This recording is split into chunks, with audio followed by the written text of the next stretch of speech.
Промяната май с този слоган, с това лого ще преминават от този момент нататък, деня в който откриваме предизборната кампания, нашите диспути, предизборни студия. Днес е тема здравеопазване. Поканили сме представители на онези политически сили, които бяха част от 41-то Народно събрание и тези, които без съмнение ще бъдат представени и в следващото Народно събрание. Представяме ви гостите тази сутрин и ще си говорим какво трябва да променим на живот и смърт в здравеопазването. За да могат хората да изберат за кого да гласуват по изключително важна тема, засягаща всички. От лявата страна започвам да ви представям гостите, всички гости в студиото, кандидат депутати, участници в парламентарни избори, но лекари. Толкова лекари в студиото ни не е имало. Доктор Емил Райнов, БСП. Доктор Нигяр Джафер Сахлим е от Движението за права и свободи. Доктор Димитър Шишков, България на гражданите. Добре дошли. Доктор Емил Лилов от Атака. Добро утро. Добре дошли и на вас. Доктор Даниела Дариткова, ГЕРБ. Познавате. И доктор Илком Семерджиев, ДСБ, също познато лице. Добро утро. Добро утро. Започваме с 2 минути свободно говорене на тема здравеопазване. Всеки един от вас е след 8 часа дискусия свободен стил. Заповядайте. Какво ще промените в здравеопазването, така че да се нарича с тази дума? Здраве, опазване. Това, което е записано в програмата на БСП е много кратко и много ясно.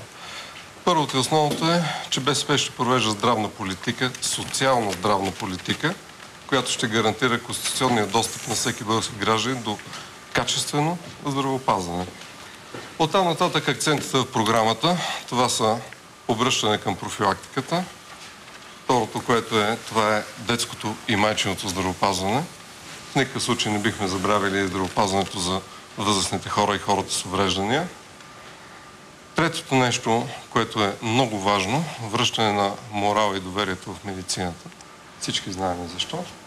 Четвъртото място, това е финансовата стабилност на здравната система. След малко ще влезем в детайли, айде да не отнемаме времето ви. Да. Това са акцентите в програмата. Оттам нататък са извадени едни спешни мерки, които са разписани в управленската платформа, която беше представена дори преди 3 дни на Национален форум. Ако искате примери, давайте, да. Примерите, които ги давам, първото и основното е премахване на делегираните бюджети на болниците, както и регулативните стандарти в извънболничната Което ще доведе до? Което ще доведе до по-добър достъп на гражданите до здравни услуги. Второто, което е връщане на диспансерните, които много добре знаем и кога и как бяха закрити. Знаем и защо се прави това. Другото важно нещо е спешна промяна на системата за специализация с всичките неща, които се предвиждат. Това са зачисляване за специализация директно с завършването, всичко това да се признава за трудов стаж и т.н. Много важно нещо, това са целевите субсидии за практиките, лекарските практики в неблагоприятните райони и труднодостъпните. Ще закривате ли болници? Както и директното финансиране на болниците в тези региони. За закриването на болниците мисля, че този въпрос не е към нас. Освен това, много важно нещо е най-накрая да се направи една единна методика за заплащане в държавните болници. Вашите 2 минути изтекоха. След това ще имате възможност да дообогатите тезите си с конкретни примери. Доктор Джафер. Най-често използваната характеристика за управлението на ГЕРБ е провал. Ако провалът обаче има степени, мисля, че този в здравеопазването е абсолютен и неоспорим. Бяхме свидетели на изключително изразена управленска некадърност и некомпетентност, на законодателен хаос, който доведе до такава бъркотия в здравеопазването, че за първи път от години разединеното лекарско съсловие излезе на протести. Безпрецедентната кражба на 2 милиарда от здравните вноски на българските граждани наистина няма друг пример, с който да бъде сравнен. Монопола на здравната каса беше утвърден. Ето защо ние сме категорично за демонополизация на здравната система, промяна в финансирането на системата. Лекарствата. Една болезнена тема. Оказа се, че над 400% поскъпнаха част от лекарствата, плащани с публични средства. Оказа се, че български пациент е пациент, който в Европейския съюз доплаща най-много от джоба си, дори да е здравно неосигурен. Това са проблеми, които са наследени след това 4 годишно почти управление на ГЕРБ и те трябва наистина да намерят своето решение. Какво? Ние ще се борим за изграждане на надпартиен консенсус за това какво трябва да се случва в здравеопазването. За цялостна визия, за да може да се решат болезнените проблеми. Особено по отношение на финансирането. Ние сме категорично за това да има равен достъп на българските граждани. Преодоляването на регионалните дисбаланси са изключително важна тема. Пример. Регионалните дисбаланси имат своето финансово изражение. Оказва се, че, например, за пациент, лекуван в болничната сфера в София, преди 2 години, това е такава статистика от преди 2 години, се отделят по 270 лева. Пациент получава, в Нови пазар, получава само 22 лева за подобен тип лечение. Разбира се, че хората, независимо къде се намират, в Девин, в Попово... Трябва да имат еднакви права за лечение. Така е. Времето изтече. Заповядайте. Димитър Шишков, България на гражданите. Първо искам да ви кажа, че аз идвам директно от операционната. Чаках над 4 часа да се появи анестезиолог в болница, която е с 670 легла. Затова, защото анестезиолози няма. Те напуснаха. И един анестезиолог, който е на 670 легла, е нещо ужасно. Ужасно е. Това е окръжна болница Пловдив, бившата окръжна болница, но това не важи само за нея, това важи за всички болници в България. Въпросът е не това, че аз трябва да се оплаквам от това, че съм чакал, а това, че българският лекар е поставен на тази позиция да чака да си свърши работата, а българският пациент стигна до състоянието да лежи на операционната и да не знае какво ще му се случи в продължение на 4-5 часа.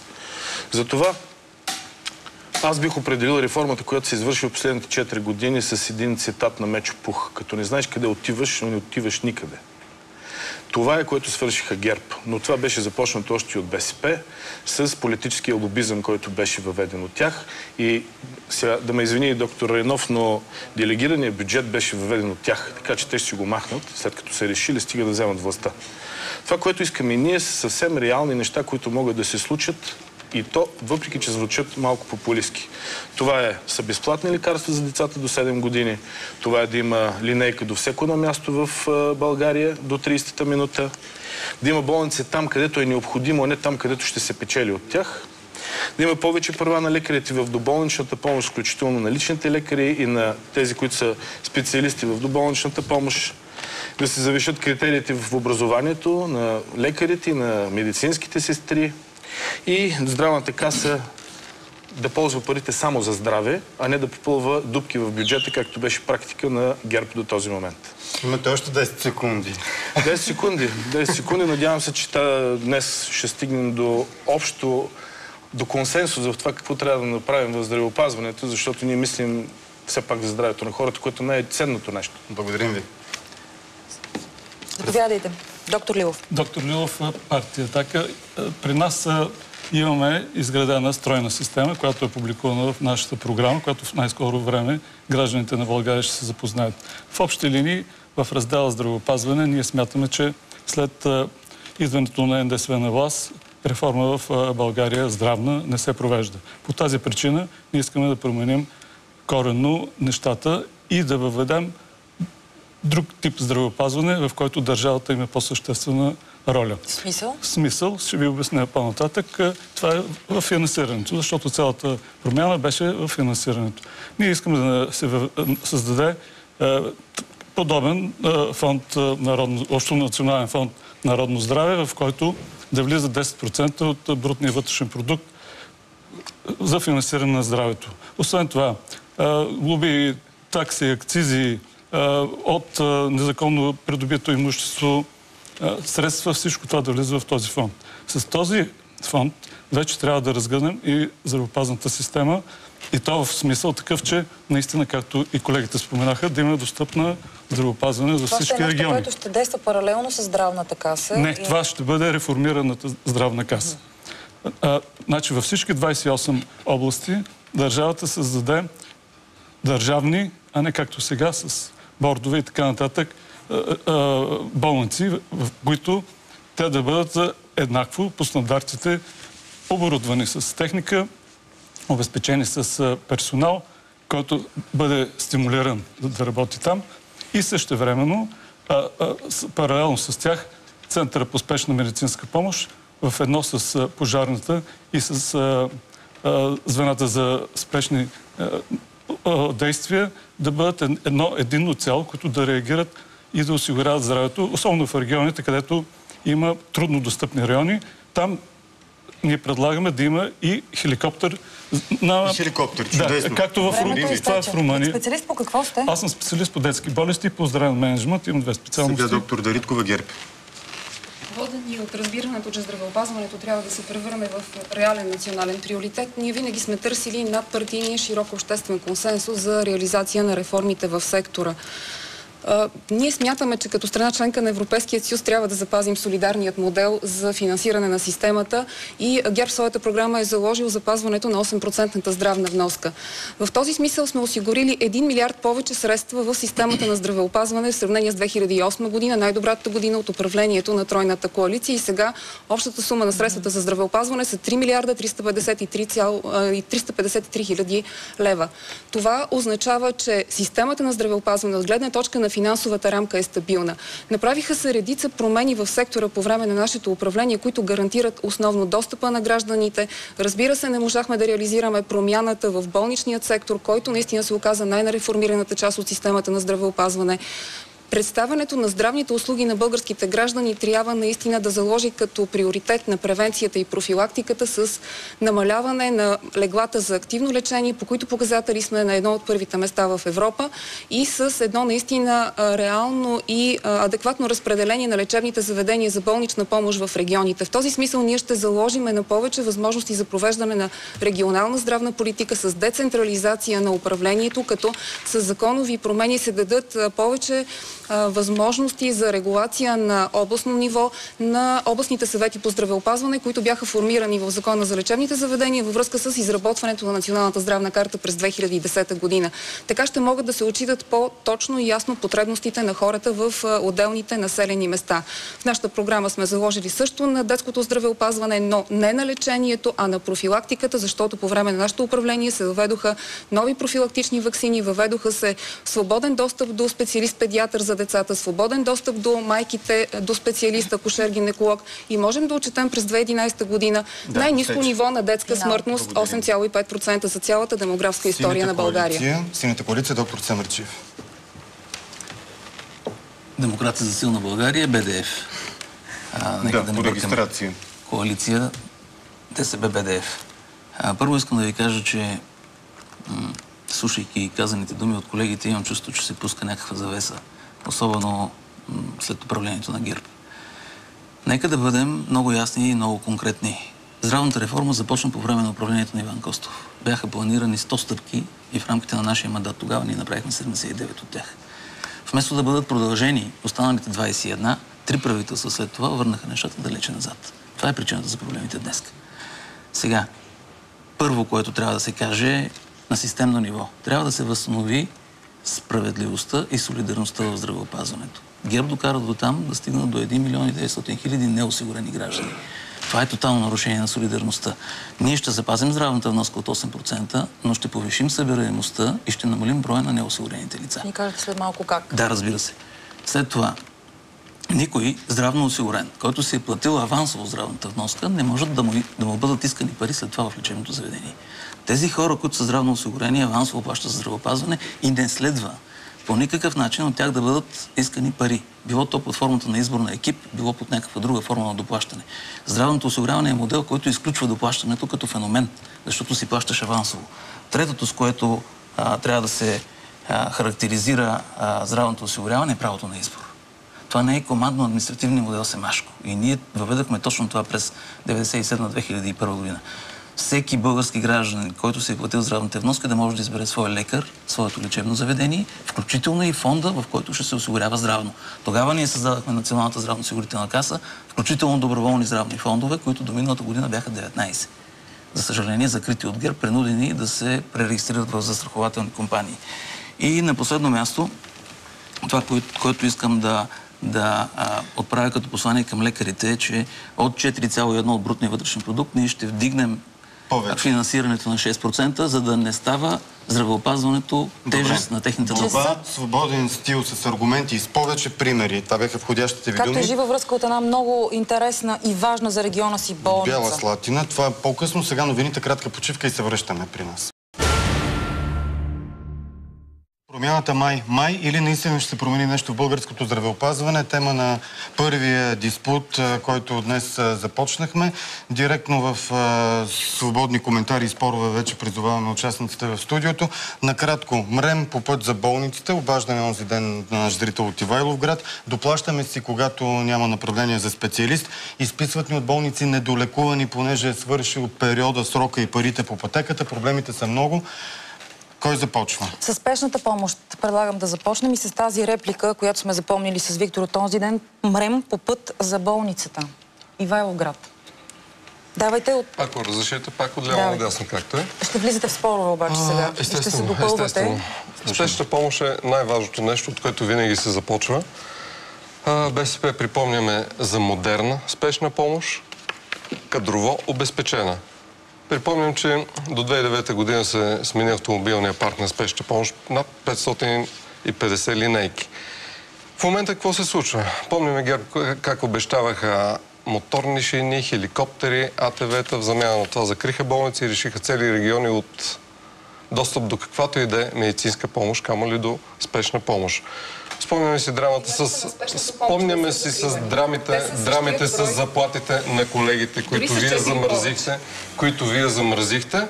Припомням на въпроса откъде ще дойдат пари за повече заплати на спешната помощ, нещата са простички. Вместо да се дават 100 милиона за подслушване в тази държава, ако се дадат за спешната помощ, мисля, че заплатите на колегите ще скочат точно 2,5 пъти. Това трябва да се каже за спешната помощ. Също така да се припомни... 100 милиона са парите, които са нужни за безплатни лекарства на децата до 7 години. Естествено. Точно толкова.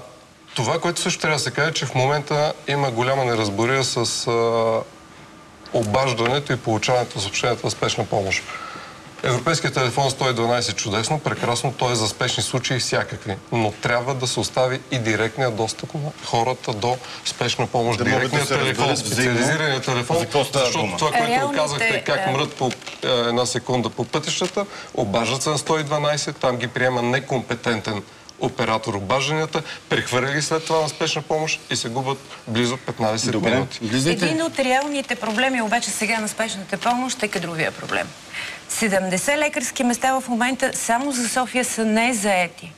Това са вакантни места и никой не желая да работи в спешна помощ. По отдалечените региони има екипи, има филиали, има цели области, в които няма нито един лекар, който да е в екипа на спешната помощ. Може да кажем такова решението. Така е. Къде са корените на този проблем? Корените са в това, че 4 години никой не вдигна заплатите на този хора. Напротив, 18% са вдигнати заплатите по време на управлението на ГЕРБ. Спешната помощ от 2012 година. В края на 2012 година. Защо има толкова вакантни места? Ама защото в цял свят...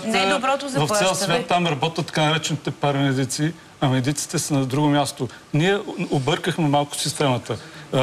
В България трябваше да се подготвят такива хора, такива специалисти, които да отбременят наистина намаляващия И освен това още нещо да добавя. Много често, поради това, че хората нямат здравни осигуровки, ползват спешната помощ за преглед. За рутинни Може ли да кажем какъв е коренът проблем и какво е решението?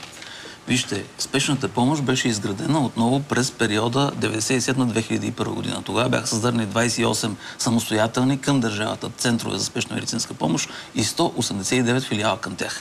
Изцяло на държавно финансиране на държавен бюджет, защото спешната помощ не трябва да зависи от това дали един гражданин е здравно осигурен или не си е плаща здравноосигурителни вноски. Спешната помощ затова е спешна, защото спасява човешки живот. И от тук нататък се заредиха проблемите. През 2005 година голяма част от центровете за спешна помощ бяха прехвърлени към болниците. Това веднага ги вкара в режима на здравноосигурителното финансиране. Да, вярно, държавата частично продължаваше да плаща там, но когато имате център за спешна медицинска помощ към болница, която е търговско дружество и е към договор с каса, имате за спешните приемни отделения. Добре ли и нека да кажем спешната помощ? И нека да кажем следното. В момента, в който има проблеми с спешната помощ, това означава, че държавата не я финансира достатъчно. Това е големият проблем на ГЕРБ. Защото те вземат пари от здравеопазване, а не дават пари за здравеопазване. Реалистично ли е да бъдат повишени заплатите на лекарите, защото един лекар в спешната помощ взема по-малко пари от една продавачка в мол? Абсолютно трябва да се върви към повишение на възнагражденията, но ние не можем да решим проблемите на спешната помощ без като 18% повишение за следвата година. 198 са екипите на спешна помощ в България. Защо имате проблеми? То никой няма да работи при такива ниска в годините с начина на кадрово обезпечаване на спешна помощ. Започна се обучение на парамедици и това ще е начинът наистина да се промени структурирането на екипите. Защо колегите са Няма да мога да ви надвикам, доктор Райнов, далеч по-опитен сте от мене, защото във времето сте управлявали важни институции в системата на здравеопазването. И ние помним това.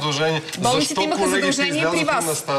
Защо колегите от кръвните центрове излязоха? Колегите стъчкуваха и при вас. Имаше 4 години неподписан рамков договор. 2007 година имаше сериозни сътресения в системата на здравеопазването. Аз не мисля, че... 4 министра. И вие сменихте министри. И ГЕРБ бяха в управлението, говорят едно и също нещо и въпреки това, освен някакви голи обещания, нищо не се случва. Ако вашата партия спечели изборите, с колко в следващата една година ще повишите заплатите на тези високо квалифицирани специалисти, които работят в спешната помощ? Партия така е казала предварително, че... Давайте, с колко?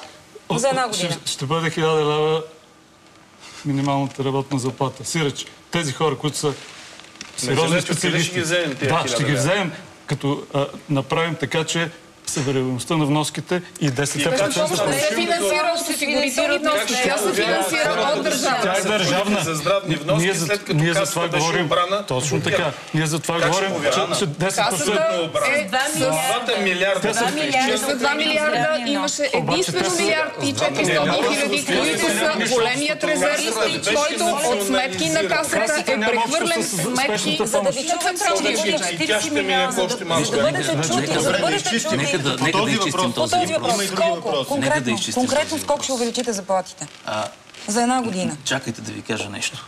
Значи ГЕРБ казва, ние увеличихме заплатите в спешната помощ 18%. Откъде взеха парите? Взеха ги от капиталовите разходи на Министерството на здравеопазването. Това не е решение на проблема. Това означава декапитализиране на системата. След като направите всички реформи, които смятате да направите, сколко ще се увеличи за следващата една година заплатите на лекарите в спешна помощ? Би трябвало доста съществено да се увеличи, но нека да кажа нещо още. Държавното финансиране за здравеопазването за последните 10 години намаля през 2001 година от над 780 милиона, сега е на 368 милиона. ГЕРБ няма как да увеличи заплати в спешните центрове, защото бюджета на Министерството на здравеопазването е повече от 2 пъти по-малък. Моля ви да не сме в миналото, в бъдещето. Тук сме, за да говорим за това, което ще направите в бъдещето. Трябва да минем през миналото, през днес, за да отидем до бъдещето. Когато държавата реши, че това е приоритет, тя има откъде да вземе пари. Бъдещето е следното. Финансира се чрез държавния бюджет. И се финансира, ето доктор Шишков ви каза, тези 100 милиона за подслушване, които ГЕРБ използваше, могат да отидат за здравето на хората. Не и то за тези, които само те. Имаше едно при това изказване рискувате тотално да слезе тези милиарди, които се вземат от касата и кой даде право на господин Дянков? Попита ли господин Дянков някой от хората, които си плащат здравните вноски, може, разрешава ли да бъдат дадени към спешната помощ, която е държавно финансирана дейност и която трябва да постоянно ще изчезват парите, които трябва да бъдат и за спешна помощ. Другото нещо, което е много важно. Един въпрос към ГЕРБ. Защо при управлението на ГЕРБ и по времето на БСП, след като няма нито лекари и след като са напуснали лекарите и след като и сестри няма, се откриха толкова много нови болници? Как се случи това нещо? Значи има някакъв келепир в цялата тая работа да се печели от тези болници. Кой дава разрешенията? Има ли корупция в даването на разрешение на тези болници? Да отговорих. Касата, само искам да довърша нещо. Касата е една. Тя има хипотетично 1 милиард, да го кажем, за да го разберат хората. Но въпреки това, преди това са били 20 болници, да кажем, в България, сега вече са 100 болници. Ще ви дам един пример. Много в София болници, са над 100 болници. Малко индианец. Да. Точно това става въпрос. И още нещо, кога ще спре продажбата продажбата и как ще спре продажбата на дипломите на лекарите, които са принудени да го правят това, заради ниските пари. На този въпрос трябва всичките да си това отговорим. И заради стандартите, които въведаха. Точно така е. Доктор, въведени са медицински стандарти, нива на компетентност, които трябва да се покрият от всяко лечебно заведение, за да получат доболнични доболнична. Извинявайте, но нищо не се случва за 4 години. касаят лечебните заведения за болнична помощ. И разрешенията се дават от Министерството на здравеопазването. Съгласно тези стандарти, аз съм силно притеснена от примера, който дадохте за лечебно заведение, окръжна болница с вероятно високо ниво на компетентност, ако има дефицит на анестезиолози. Проблемът е, че давайки веднъж Министерството тези стандарти, последващият контрол, според мен, не е достатъчно адекватен, защото при наличието на недостатъчен брой на стандартите... Да, ние произвеждаме лекари с 1071 повече места за специализация. Това направи ГЕРБ последната година. ГЕРБ нищо ще направи последната година, това е ясно. Сколко ще увеличите заплатите на лекарите, които работят в спешната помощ, и да преминем към друга тема? Хеликоптери за българската армия, които са на стойност към 1 милиард.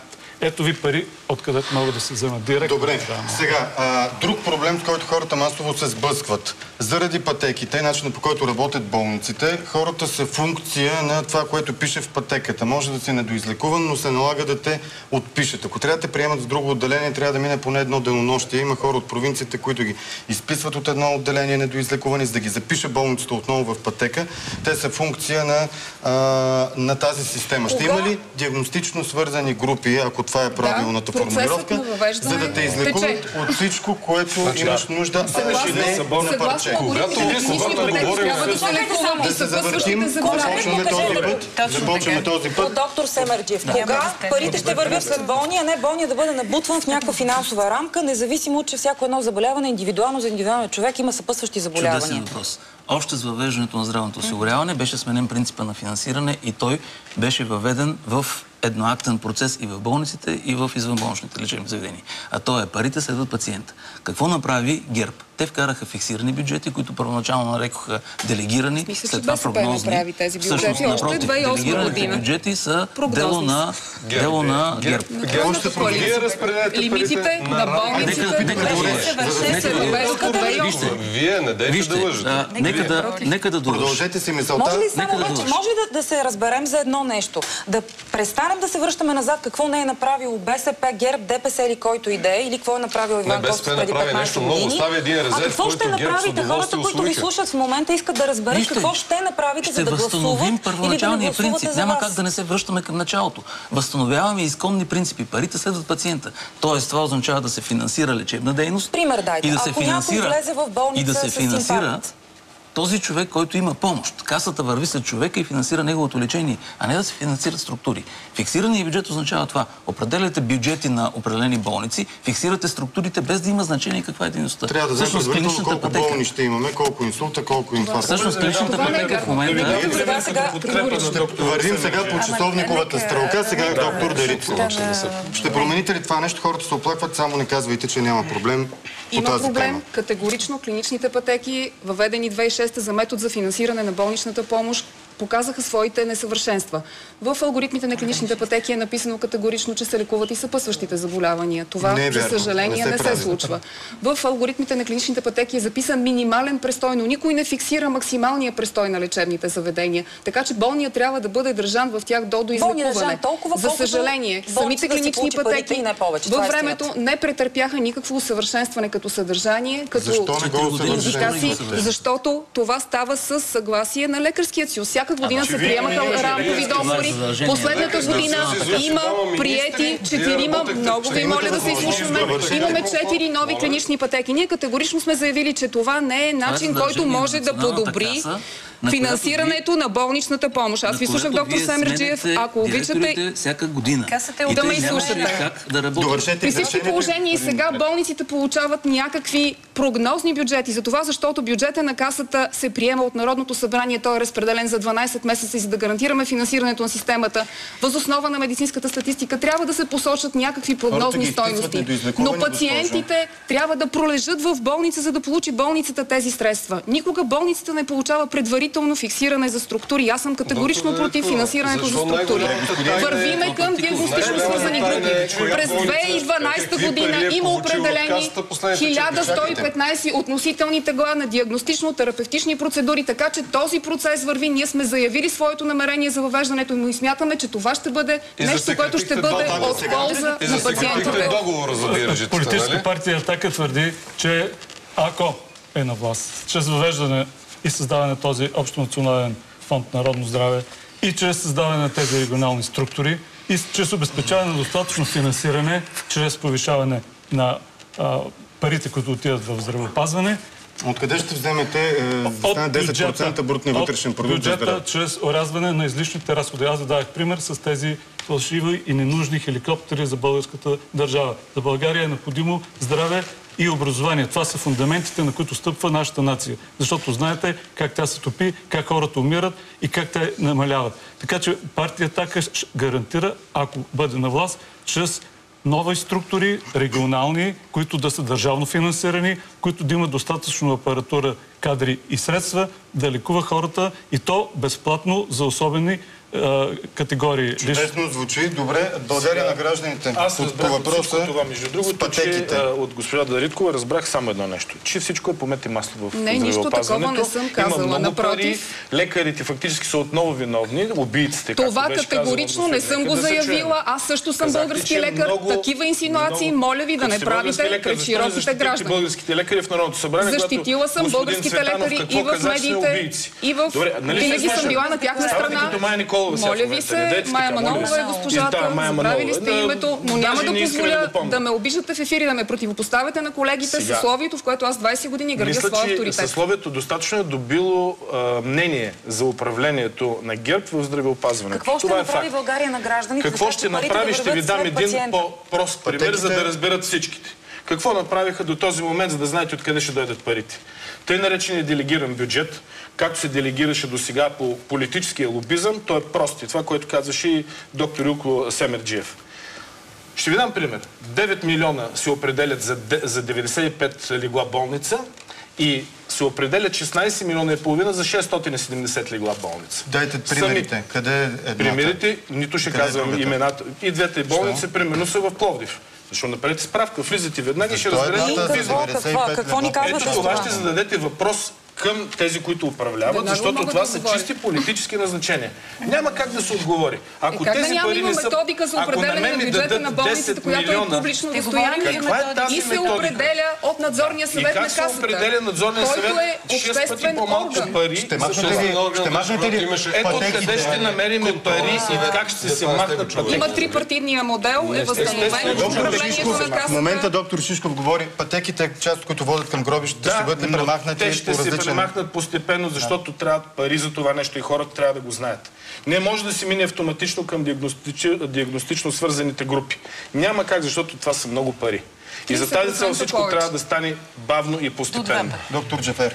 И още нещо, извинявайте да допълна. Пари за това нещо ще има тогава, когато се отвори пазара и на частните здравноосигурителни фондове, което ние държим да се случи от партия Движение България на гражданите, който беше заложен още 2001 година като бъдеще. Не се случи. Не се направи.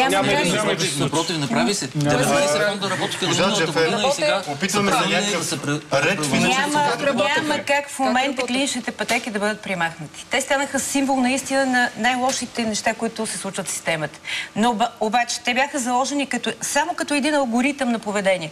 1, 2, 3, това трябва да се направи. Никой не ги устойности. Станахме функция на тези Никой пътеки. не знае колко е реалната цена в момента на клиничните пътеки. Заради лобистки интереси цената на една част от тях е много висока, а други са кардиоинвазивните пътеки. Всеки знае, че всеки втори българин е на път да бъде стендиран днеска, защото само да са едни хиляди левове, които са най-недофинансираните със съжаление, педиатричните пътеки. Педиатричните, точно за децата. Кардиолог. Обаче, днес да се говори, че е реалистично да се въведат диагностично свързаните групи. Между впрочем, парламентът гласува, не искам да казвам сега сумата, защото се оказа, че е конфиденциална информация, едни пари за закупуване отново от екзотична страна, далеч от нас, за въвеждане на диагностично свързани групи и нищо не се случи. Защото министъра просто бързо оборотно така си замине, както стана при всички управляващи на високи нива в ГЕРБ. Тоест, непоследователността в здравеопазването не води до нищо добро, нито за лекари, нито за пациенти. Уточнявам, ГЕРБ въведе бюджетите в българското здравеопазване, респективно болници. ГЕРБ на непрозрачни принципи 4 години раздаваше пари. Това е най-пазената тайна, коя болница това, което не е направено, какви пари е направила. Ами се иска да циклим на това, което ще се направи. Махане на делегираните бюджети, междувременно завършване на цялостната визия на информационната система. Има информационна система, има електронно здравно досие. Апропо, доктор Дариткова, вероятно не знаете, готова още от 2009 година. Остана само крайната степен идентификатора, чрез който да се контролира прозрачно финансирането в здравеопазването.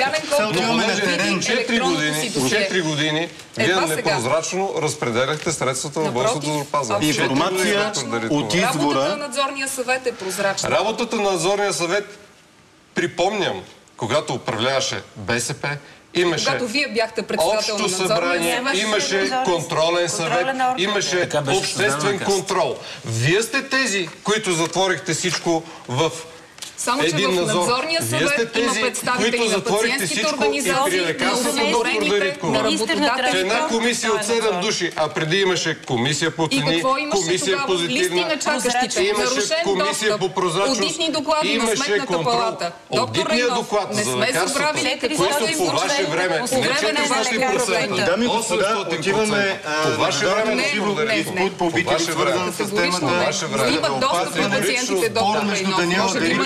Емил Райнов, който за малко прекъсваме, за да отидем на живо. Информация от извора от една малка болница в една Бяла Слатина. Бяла Слатина, Рада Домощиева е там от вчера.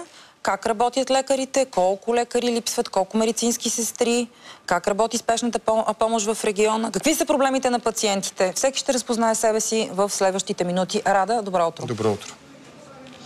Добро утро! Тук виждате част от личния състав на болницата в Бяла Слатина. Това са лекарите, медицинските сестри от детското отделение, управителя на болницата е тук. Чакаме след малко да дойдат и лекари, медицински сестри и от другите отделения. Ситуацията е следната. Тази болница отговаря за 27 000 души, 14 села са в община Бяла Слатина. Тук 30 на 100 горе-долу са неосигурените. Те ползват основно спешните центрове, спешната помощ. В спешния център лекари почти няма, има основно фелшери. Затова директно пациентите се вкарват вътре в болницата. Джипитата са малко, не достигат. Когато са тук, те са за по 2 или 3 часа в населените места, в медицинските центрове, в селата. А сега, доктор Балева, кажете вие основно какви са проблемите ви? Проблемите са, както казахте ви, в джипитата, в спешната помощ, в недостига на лекари. Колко специалисти имате във вашето отделение, на каква възраст? Имаме 3 специалисти, 2 са пенсионери и аз. Така че са крайно достатъчни специалисти. Така. Други какви проблеми имате? Имате ли техника достатъчно? Техника за задоволително състояние. Така. Валя Червеняшка, всички познавате Валя Червеняшка. На каква възраст са медицинските сестри във вашата болница? Идват ли нови кадри? От кога не са идвали новозавършили? Последните 10 години няма попълнение на млади кадри. Всичките са на възраст, 2 сме пред пенсия, още 2 ни следват, другите са на 40, от 40 до 45. Защо? Защо? Не знам защо, защото може би заради заплащане, не знам даже дали има и нови кадри в училището, учат ли, не учат ли или директно заминават за чужбина, защото там е по-високо заплащането. А тук колко е заплащане? Колкото на всички.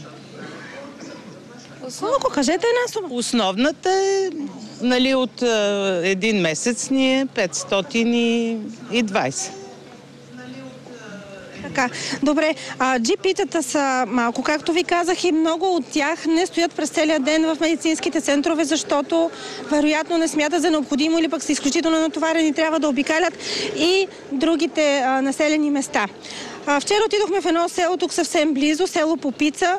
Искам да се запознаете с репортажа, за да придобиете представа как стоят нещата и каква е ситуацията в здравеопазването в селата в България. Белослатинското село Попица се прочу преди години с луксозния дом за стари хора, открит от местната представителка в кабинета на царя, социалната министърка Христина Христова. На европейско ниво селото се интегрира чрез стотиците си емигранти в Италия, Испания, Гърция и Кипър. Затова принципно наброява 2000 души, а реално доста по-малко. Положителните примери продължават и с излъсканата фасада на кметството и разкопаните лехички наоколо. По лехичките стигаме до здравната служба, където заварваме типичната гледка. Пациентка недоволства от джипито, което е идвало само за по 2 часа на ден. Личните доктори не са си на местото. Ето тук имаше доктор, отиде си някъде. Има си офис в Бяла Слатина, в медицинския център, а тук се разправя сестрата. И като трябва, като е нещо по-спешно и по-нещо, което сестрата не може да се справи, отиват на Бяла Слатина и са недоволни. Ето, например, една моя приятелка вика 3 лева дам за таксата там и 2 лева дам за път, 5 лева. А от болницата доволни ли сте в Бяла Слатина или там има някакви проблеми? Кажа, че и там отзивите са лоши. Критиката е отправена и към кмета.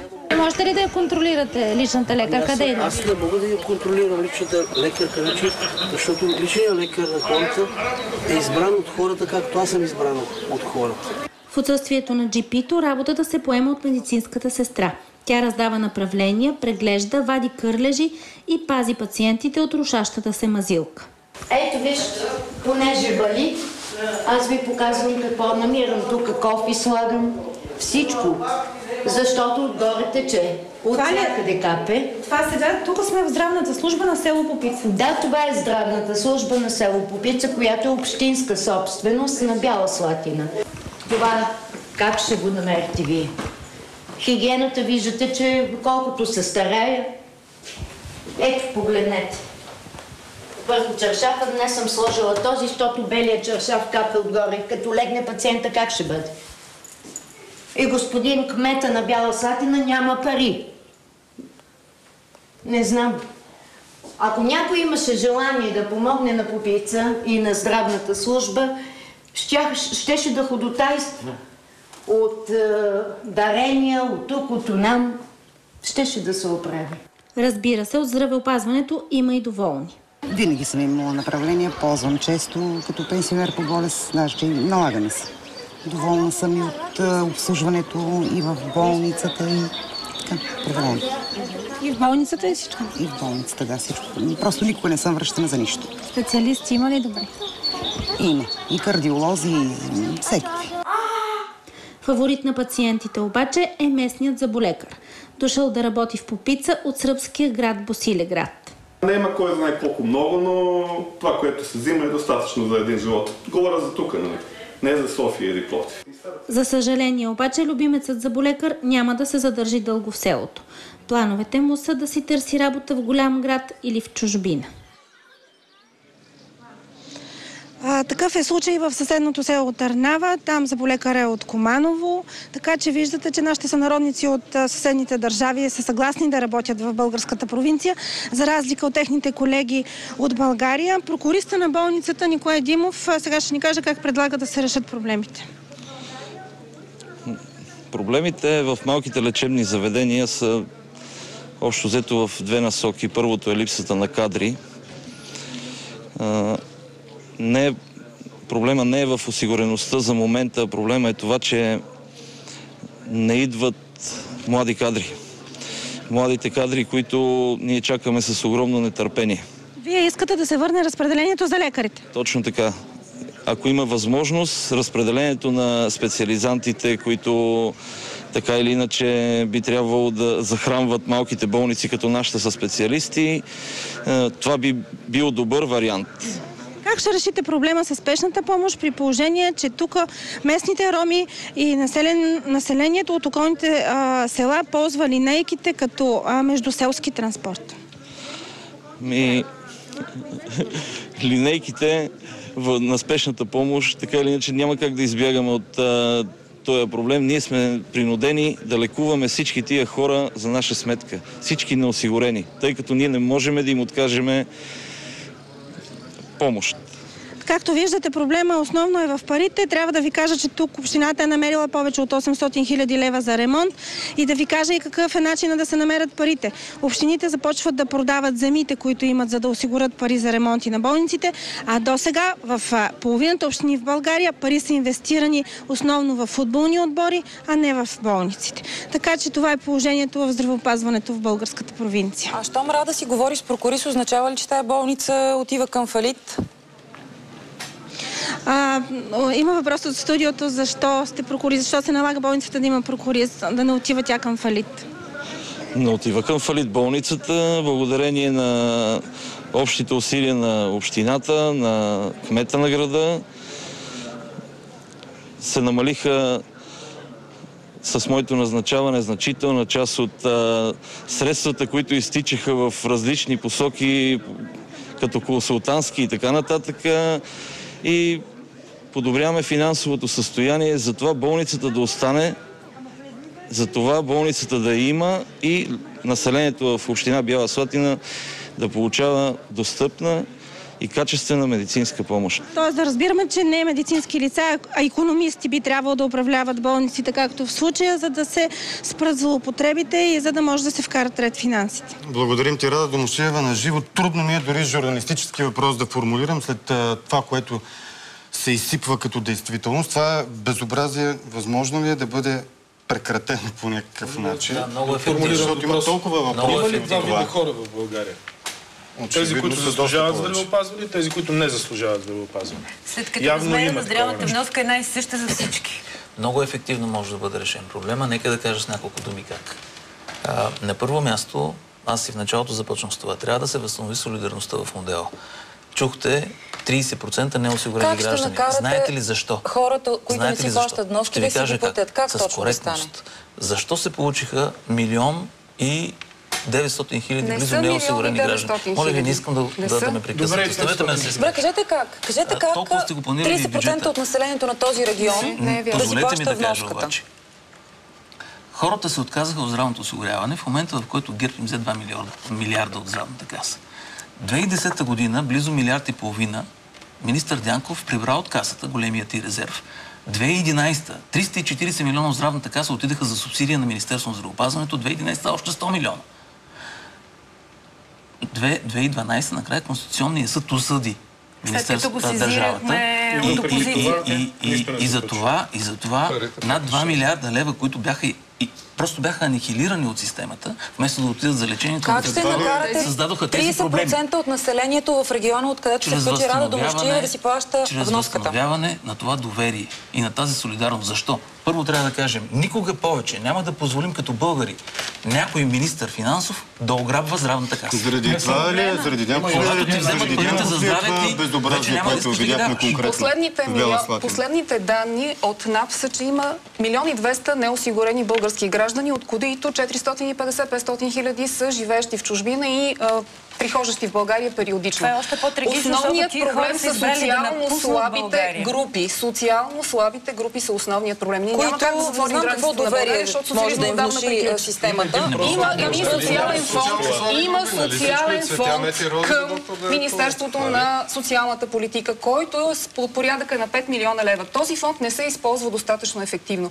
Няма как да се случат добри услуги при условие, че се направи различна собственост на лечебните заведения още по ваше време. Общинските лечебни заведения са изцяло като ангажимент на управление на общините.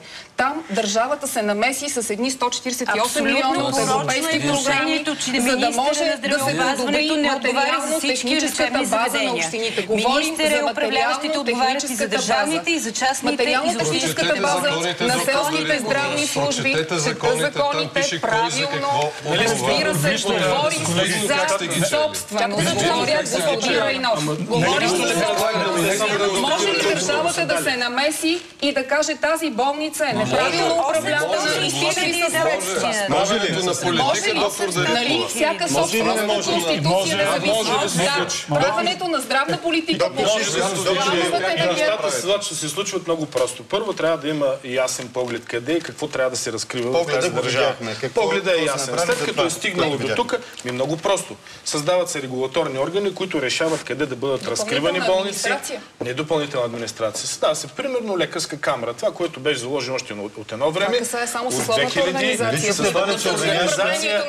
Ще ви кажа, че съсловната организация не касае само лекарската камера. Лекарската камера е над съсловната организация. Това е регулаторен орган, който разпределя и специалистите, така както ги разпределя и в Германия. От 10 години нямат млад човек постъпил на работа. Не, това става въпрос. Имат в селото джипи по 2 часа на ден. Ако решите вие да отидете в Германия да започнете работа, както правят нашите специалисти, които напускат, отиват в регионалната лекарска камера и те казват следното нещо. Има място за анестезиолог в болницата.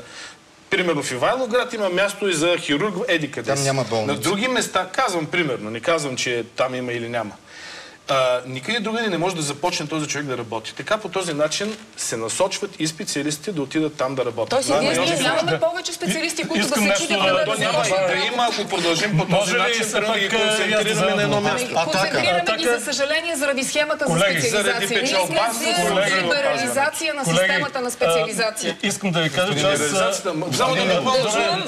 Ние ви слушахме доста дълго време. Пак и не си изкажем.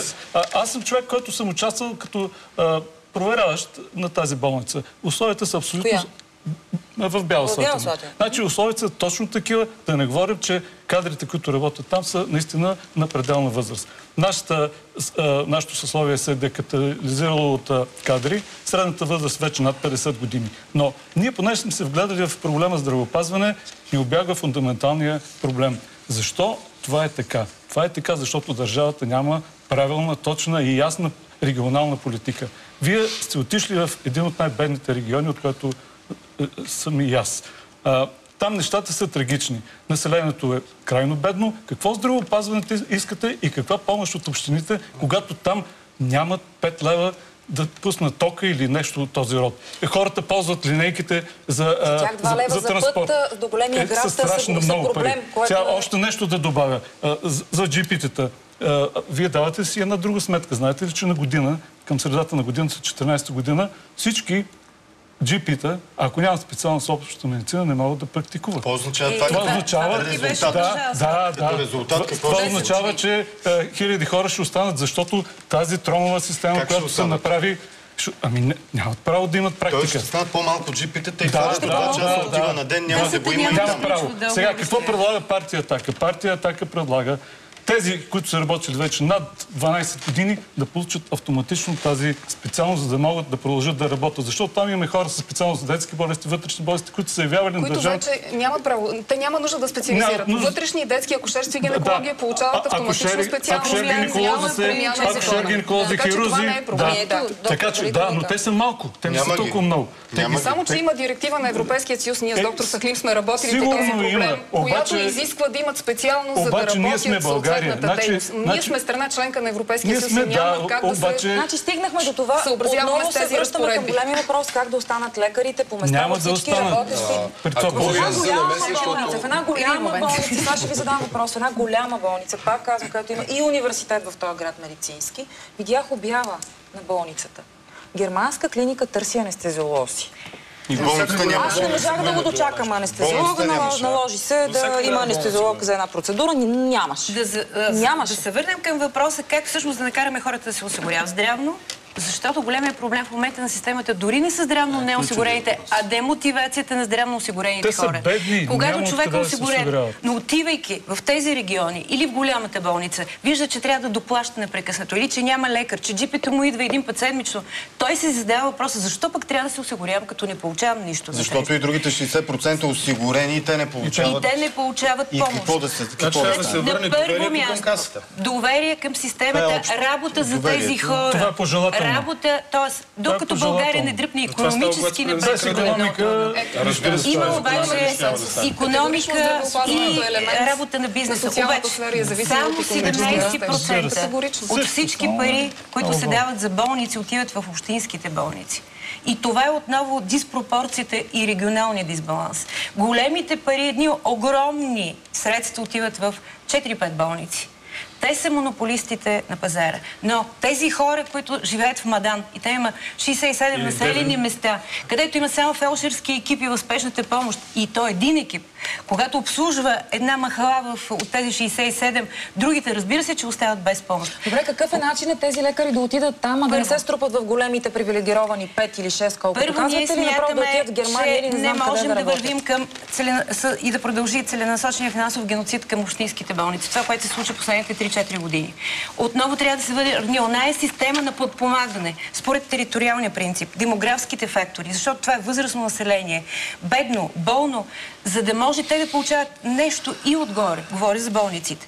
Обаче, практиките, лекарските джипи, практиките остават незаети. Около 60 са незаетите в Кърджалийско. В Смоленско са 25 незаетите лекарски джипи практики, които трябва да ги има. За неблагоприятни какво да направим в случая? Кажете какво да направим. Когато казваме къде е държавата трябва да даде. Доктор Райнов, лъжите безогледно. Изплащат се редовно. Продължавам темата. Лъжи, че не се плащат неблагоприятни практики на общо практикуващите лекари. Методиката се промени последната година и стана по-справедлива. Хора, живеещи в големите градове с достъп до здравеопазване и хора, живеещи в периферията без достъп до здравеопазване, защото ГЕРБ закри болниците там. От всичко казано до тук, ние стигаме до двата основни приоритета. Директно субсидиране на общинските болници в труднодостъпни пари има ли обаче? Региони. Има пари. Припомням, до 2009 година само с 10 милиона ние подпомагахме 50 болници. Те потънаха по ваше време. Защото се субсидират структури без никакви изисквания. Второто нещо, защото винаги се говори пари, пари, пари. В крайна края ще трябва да бъде наясно. Напоследък колегите напускат страната не заради по-голямите заплати. Напускат заради условията на работа. То пак е до пари. И липса на възможност. Условията на работа. ГЕРБ успяха да сатанизират, да превърнат лекара във врага, в убиеца с бялата престилка. Това беше благодарение на вашето вещо управление, доктор Дариткова. Категорично не съм съгласна. Нека да се върнем към общинските болници. ГЕРБ тази година за първи път финансира спешната помощ в спешните отделения на общинските болници. Около 15 000 средно ще получи всяка болница. Това се случва за първи път в българското здравеопазване. Категорично съм за моралното и икономическото и организационното стабилизиране на системата. Може ли да дадем решение? И съсипахте системата. Доктор, може ли да дадем решение на проблема? Вижте, още веднъж повтарям. Когато се нарушат принципи, следват каскадни проблеми. Основният нарушен принцип, парите да следват пациента, създаде всичко това, за което в момента се води спор. Защото нямаше пари. Не, напротив, има пари повече. Сега има 2,7 милиарда в касата. Вътрешен продукт е най-висок от страните членки за здраве в България. Нека да говорим в абсолютни числа. Тези проблеми, които възникнаха през последните години, станаха с най-много пари, които досега е имало здравеопазването по принцип. Защо? В момента има 2,7 милиарда за здравноосигурителни плащания в касата. Преди 2 години бяха 1,5 милиарда. Понеже започнахте думата си с това как да го решим този проблем. Точно така, това искам да кажа как да решим. Когато създавате административни методики за финансиране на структури, се получават точно тези проблеми. Вижте, във всяко едно малко населено място има хора и ако парите вървят след пациента, те си вървят с тези хора.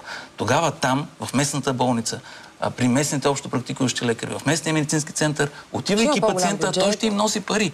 А когато държавата изземе функциите, започне да продуцира методики, заради които лекарите отиват даже да стъчкуват срещу касата и да разпределят по структури, се получава... Не, напротив. Бюджетите са абсолютно стабилни. Изписвате на 5-тия ден или на 7-я. Моля, нека да се разберем за нещо. Пътеките в момента се използват само за управление на качеството, не за финансиране. В момента имаме бюджети, определени по методика. И те финансират структури. Не е вярно, тогава, когато избягате... болниците по клинични пътеки, не е вярно. Превърнали в финансов инструмент финансов е. Това е абсолютно невярно. Колегата работи в здравна каса, той ще ви каже, не е вярно. Вие имате спомени от минало време явно. Вижте, на болниците се плаща за брой клинични лекарски съюз протестираше срещу методиката за изпълнени за месеца. Изпълнени за месеца. Моля ви се. Наистина не се изненадвате от това, което е българското здравеопазване в момента. Аз работя в системата на българското здравеопазване и не съм преставала да работя, доктор Райнов. Познаваме, нямам конфликт на интереси, проверила съм го юридически. Юридически съм го проверила. До кога ще свършат направленията твърде рано и ще се налага да си плащаме от джоба преглед при специалист? Има 7 милиона повече за направления, електронната здравноосигурителна карта. Тук съм съгласна. И тогава ще изчезне това. Кога ще се въведе тази национална е готово. Електронната здравна карта е ключът към това досие. Важното е пациентът с нея, отивайки да визуализира своето място в системата. Той може да провери. Как ще става? Беше обявен конкурс за тази карта. Вие го спряхте 4 години нищо. Хайде като пациенти, да са пациенти. Може ли конкретен пример? Боли ме гърлото. Наистина ме боли гърлото. Отивам днес с тази карта при личния лекар, а не при специалиста. Така или иначе, личният лекар е първото ниво на системата. Той трябва да ви отвори вратата към по-нататъчното ниво. Седмицата за 2 часа, чакам го. Личните лекари имат определен график в различните населени места. Да, ме боли гърлото днес, а не други ден. Трябва да има възможност пациентът да отиде директно и до специалиста. Не е ли това по-нормално? Това е абсолютно противоречие на сега изградения принцип на системата. Само момент. Аз разбирам, че е желание, но системата е структурирана последователно. Тя е структурирана. Отива пациента да си задам въпроса, защото видях възрастната жена, която казва 2 часа на ден е личния лекар. Трябва ли тя да изчака личния лекар, да го улучи, когато дойде 2 часа на... Да чака на една опашка. И тогава да отиде при... Ако има допълнителни финансови стимули, личният лекар да получава средства за тази практика, той може да осигури допълнителен Има, но те не са достатъчно ефективни. Още един елегантен вариант за решаване. Моля ви конкретно, личния лекар го няма. Искате ли да дам един пример? Ето да чуем доктор Шишков. Партия така предлага следното решение на въпроса. Безспорно е ясно, че няма достатъчно лекари. Има практика, ето и колежката каза, фелдшерите, които работят в спешните центрове. А защо тези фелдшери... Системата се крепи на тях. Тези фелдшери в сътрудничество с лекари да не разкрият и в тези практики, където да обслужват хора. Възможно е да получа преглед при специалист, ако го няма личния лекар, за да ме препраща. Фелдшер е човека, който ще бъде входа към... Той ще бъде в джипито. Кой ще е входа в Бяла Слатина, като го няма джипито? Бяла Слатина има джипита. Бяла Слатина не достига ли? Добре, ако ги няма двамата, не може ли да отиде пациента директно при специалиста на здравната карта? Това трябва да се случи. През спешния портал, ако има... Това нещо трябва да се случи. В България имаме нещо порочно в системата. Опитваме се точно на принципа ефтини на триците, скъпи на триците, ефтини на брашното. Винаги слагаме едни регулативни стандарти, едни пречки в извънболничната помощ. А свободно общо заето свободен е хода към болниците.